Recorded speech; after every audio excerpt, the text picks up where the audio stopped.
ഒരു കിണ്ണം കിടുക്കാച്ചി farm. Hi hello friends, welcome back to our channel. അപ്പോൾ എല്ലാവർക്കും കിടുക്കാച്ചി ഫാമിലിയുടെ പുതിയൊരു വീഡിയോയിലേക്ക് സ്വാഗതം. ഇന്നത്തെ വീഡിയോയിൽ ഞാൻ കിടുക്കാച്ചിയിലെ ഒരു സ്പെഷ്യൽ റെസിപ്പിയാണ് പരിചയപ്പെടുത്താൻ പോകുന്നത്. മെയിനായിട്ട് ഇതിലെ കിടുക്കാച്ചി സ്പെഷ്യൽ പനീർ മസാലയാണ് ഞാൻ പരിചയപ്പെടുത്താൻ പോകുന്നത്. അതിൻ്റെ കൂടെ നമ്മൾ സൈഡായിട്ട് കഴിക്കാൻ വേണ്ടിയിട്ട് ഞാനൊരു റൊട്ടിയും കൂടെ ഉണ്ടാക്കുന്നുണ്ട്. അപ്പം എങ്ങനെയാണ് അത് ഉണ്ടാക്കുന്നതെന്നൊക്കെ നമുക്കൊന്ന് നോക്കിയാലോ. അതിന് വേണ്ടിയിട്ട് ആദ്യം തന്നെ ഞാനൊരു പാത്രം എടുത്തിട്ട് അതിലേക്ക് നമുക്ക് ആവശ്യമായിട്ടുള്ള മാവിടുവാണ്. ഞാനിത് ഗോതമ്പ് മാവ് വെച്ചിട്ട് തന്നെയാണ് ഉണ്ടാക്കുന്നത്. നിങ്ങൾക്കിത് മൈദ മാവിലോ എങ്ങനെയാണ് റൊട്ടി ഏതിൽ വേണോ നമുക്ക് അതിലെടുക്കാവുന്നതാണ്. പിന്നെ നമുക്ക് മിക്സപ്പ് ചെയ്തും എടുക്കാവുന്നതാണ്. ലൈക്ക് ഗോതമ്പ് മാവും മൈദയും കൂടെ ചേർത്തും നമുക്ക് എടുക്കാം. ഞാനിവിടെ ഒരു 2 കപ്പോളം ഗോതമ്പ് മാവ് എടുത്തിട്ടുണ്ട്. അതിലേക്ക് ആവശ്യമായിട്ടുള്ള പഞ്ചസാര ഞാനൊരു 2 ടേബിൾ സ്പൂൺ ഇടുന്നുണ്ട്. കുറച്ച് ബേക്കിംഗ് സോഡ ഇട്ട് കൊടുക്കുന്നുണ്ട്. പിന്നെ പാകത്തിന് ഉപ്പ് ഇട്ട് കൊടുക്കുക. എന്നിട്ട് നന്നായിട്ട് നമ്മൾ കൈ വെച്ചിട്ടോ ഒരു സ്പൂൺ വെച്ചിട്ടോ മിക്സ് ചെയ്യുക. അതിലേക്ക് കുറച്ച് സോഫ്റ്റ് ആവാൻ വേണ്ടിയിട്ട്, നമ്മളെ മാവ് കുഴച്ച് വരുമ്പോഴത്തേക്കും കുറച്ച് സോഫ്റ്റ് ആവാൻ വേണ്ടിയിട്ട് ഞാനൊരു 1/2 കപ്പ് തൈര് ഒഴിച്ചു കൊടുക്കുന്നുണ്ട്. പുളിയില്ലാത്ത തൈരായിരിക്കണം. അതും നന്നായിട്ട് മിക്സ് ചെയ്ത് കൊടുക്കുക.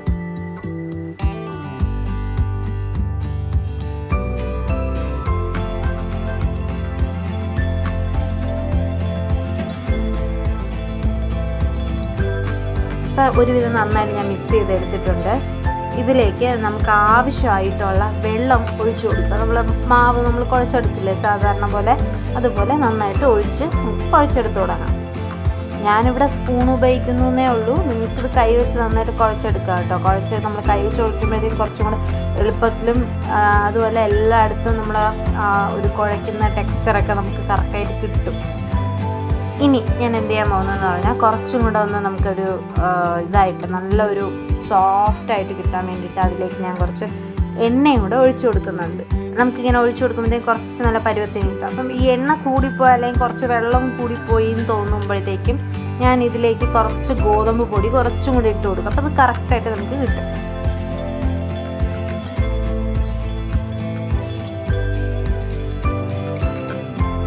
ഇപ്പോൾ ഇതാ കറക്റ്റായിരിക്കുന്നുണ്ട്. ഞാൻ ഇതിലേക്ക് കുറച്ച് എണ്ണ ഒന്ന് മൊത്തത്തിൽ മേളിൽ മാത്രമായിട്ടൊന്ന് തടവി കൊടുക്കുകയാണ്.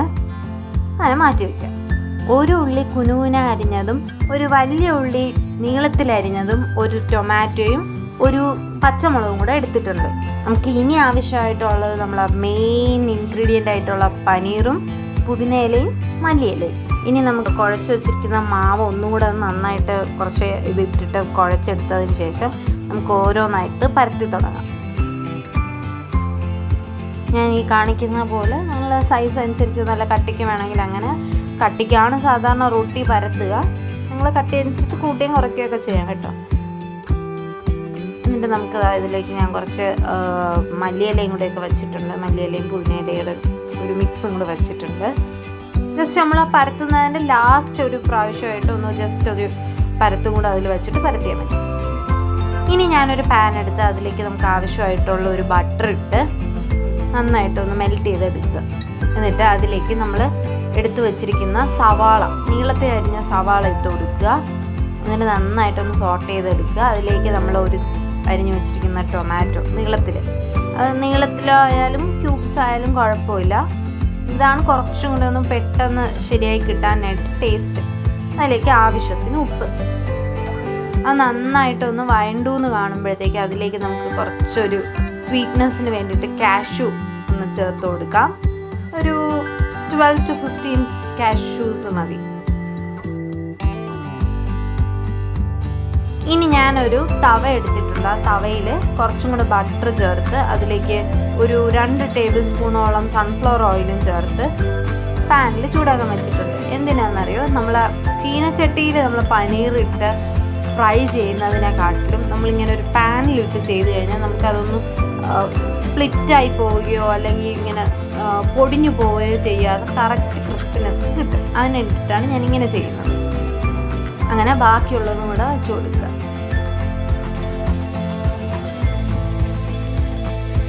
നമുക്ക് ആവശ്യാനുസരണം അതിനെ തിരിക്കുകയും ഇതൊക്കെ ചെയ്ത് നമുക്ക് ആ മൊരിയുന്ന എത്ര രീതിക്ക് മൊരിയണോ ആ രീതിക്ക് മൊരിച്ചെടുക്കുക.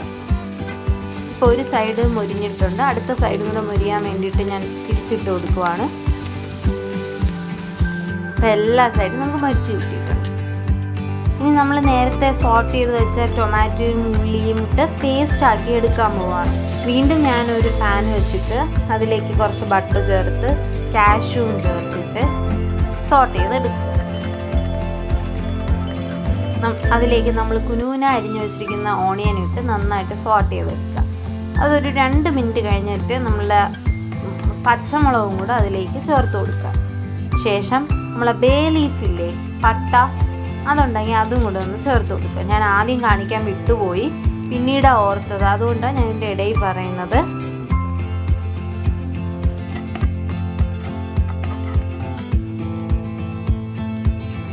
എന്നിട്ട് അതിലേക്ക് നമുക്ക് ആവശ്യമായിട്ടുള്ള സ്പൈസസ് ആയ പട്ട, സ്റ്റാർ, ഏലക്ക ഒരെണ്ണം, പിന്നെ നമ്മൾ പെരുംജീരകവും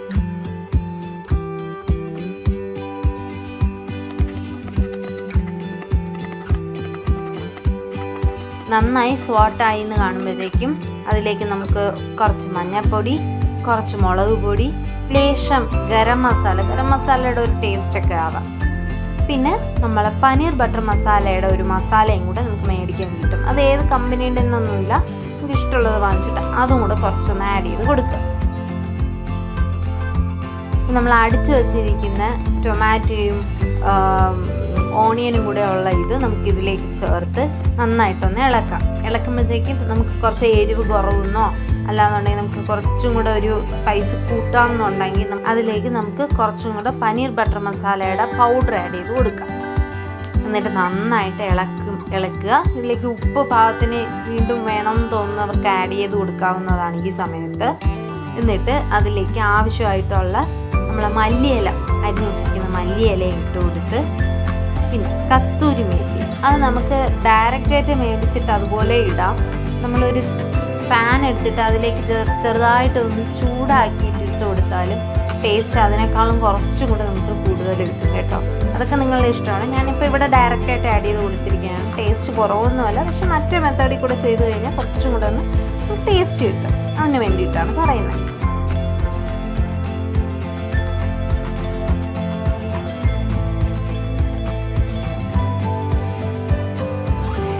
ഇതിലേക്ക് നമ്മൾ നേരത്തെ ഫ്രൈ ചെയ്ത് വെച്ചിരിക്കുന്ന പനീറും കൂടെ ആഡ് ചെയ്ത് കൊടുക്കാം.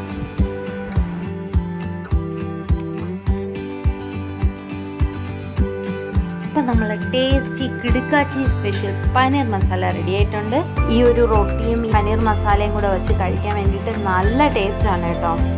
അപ്പോൾ എന്തായാലും എല്ലാവരും ഇതൊന്ന് ട്രൈ ചെയ്ത് നോക്കണം. ട്രൈ ചെയ്തതിന് ശേഷം നിങ്ങളുടെ ഫീഡ്ബാക്ക് എൻ്റെ കമൻറ്റ് ബോക്സിൽ മെൻഷൻ ചെയ്യണം. പുതിയ വീഡിയോസുമായിട്ട് ഒരു കിണ്ണം കിടുക്കാച്ചി ഫാം വരുന്നത് വരേക്കും സ്റ്റേ ട്യൂൺ. ബൈ. ഈ വീഡിയോ കണ്ടുകൊണ്ടിരിക്കുന്നവരിൽ ഇനിയും ചാനൽ സബ്സ്ക്രൈബ് ചെയ്യാത്തവരുണ്ടെങ്കിൽ സബ്സ്ക്രൈബ് ചെയ്യുക, ലൈക്ക് ചെയ്യുക, ഷെയർ ചെയ്യുക, കൂടെ ബെൽ ഐക്കൺ കൂടി ക്ലിക്ക് ചെയ്യുക.